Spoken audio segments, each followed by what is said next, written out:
बिस्मिल्लाहिर्रहमानिर्रहीम। वही पैगाम जमीयत उलमा इस्लाम जे मुहब्बत कंदड़नि सां जिन जो ताल्लुक सूबे सिंध सां आहे, ख़ास तौर ते सखर ऐं लारकाणे डिवीजन सां आहे, ख़ास तौर ते उन्हनि अहम हलकनि सां आहे जितां जमीयत उलमा इस्लाम इंतहाई बहितर अंदाज़ में इलेक्शन विढ़ी रही आहे, उन्हनि जे नाले आहे त सुभाणे अव्हां खे बर वक़्त घरां ॿाहिरि निकिरणो आहे, पोलिंग स्टेशन पहुचणो आहे, पोड़नि खे, जवाननि खे, अमड़ियुनि खे, भेनरुनि खे ऐं न्याणियुनि खे वोट कास्ट करणो आहे। सिर्फ़ वोट कास्ट नाहे करणो, वोट कास्ट करण खां पोइ पोलिंग जे ॿाहिरां अमड़ियूं बि कैंप ते मौजूदु रहनि, मर्द बि कैंप ते मौजूदु रहनि ऐं उहे पंहिंजे वोट जी चौकीदारी कनि। पोलिंग एजेंट्स जेका जमीयत उलमा इस्लाम जे तरफ़ां सुभाणे पोलिंगनि ते हूंदा, उन्हनि खे गुज़ारिश आहे त सुबुह जो पोलिंग प्रोसेस शुरू थियण खां पहिरियां वोट दॿे में विझण खां पहिरियां दॿनि खे चेक करणो आहे। अव्हां जे साम्हूं उहे सील थियण घुर्जनि, यकीनी हुजे त उहे दॿा ख़ाली आहिनि,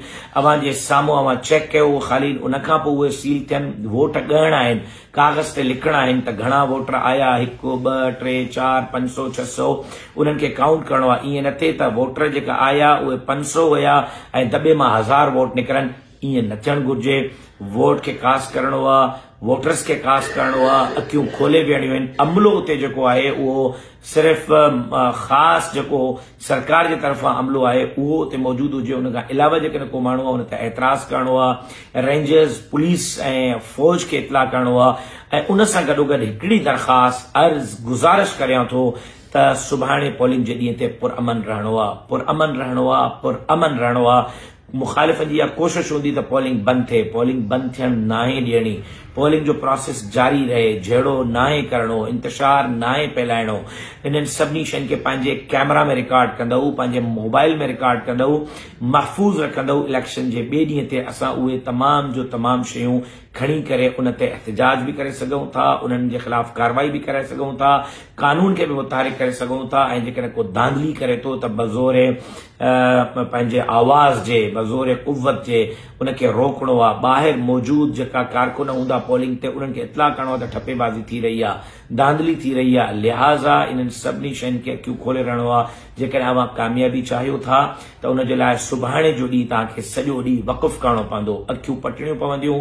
सुभाणे सॼो ॾींहुं अव्हां खे पोलिंग संभालणी पवंदी, धांधली रोकणी पवंदी, झेड़ो रोकणो पवंदो, पुरअमन रहणो पवंदो, वोट कास्ट करणो पवंदो। गाॾी नथी पहुचे त गाॾी जो इंतज़ार न कयो, कोई उहिदेदार नथो पहुचे, इंतज़ार जेका गाॾी मिले थी उन ते चढ़ी पओ, चाहे उहा बस आहे, रक्शो आहे, चुमची आहे, लैंड क्रूज़र आहे। पहिरें पंधु वञणो पए थो त वञो, कंहिंखे व्हीलचेयर ते खणी वञणो आहे वठी वञो, कंहिंखे कुल्हे ते खणी वञणो आहे वठी वञो। सुभाणे जो ॾींहुं महिरबानी कयो, ज़िमेदारी जो मुज़ाहिरो कयो। जमीयत उलमा इस्लाम जे उम्मीदवारनि खे ऐं ख़ासि तौर ते जेका असांजा इत्तेहादी आहिनि उन्हनि जे लाइ बि इहो सभु कुझु कयो ताकी सिंध जे अंदरि सुभाणे जो सिजु, सिंध लुटींदड़नि जे नाकामी जो सिजु ऐं परीअं जो सिजु जमीयत उलमा इस्लाम इत्तेहादिन जे कामयाबी जो सिजु बणिजी करे उभरे। अलबत्ता दुआउनि जो एहतमाम, सलातुल हाजात जो एहतमाम।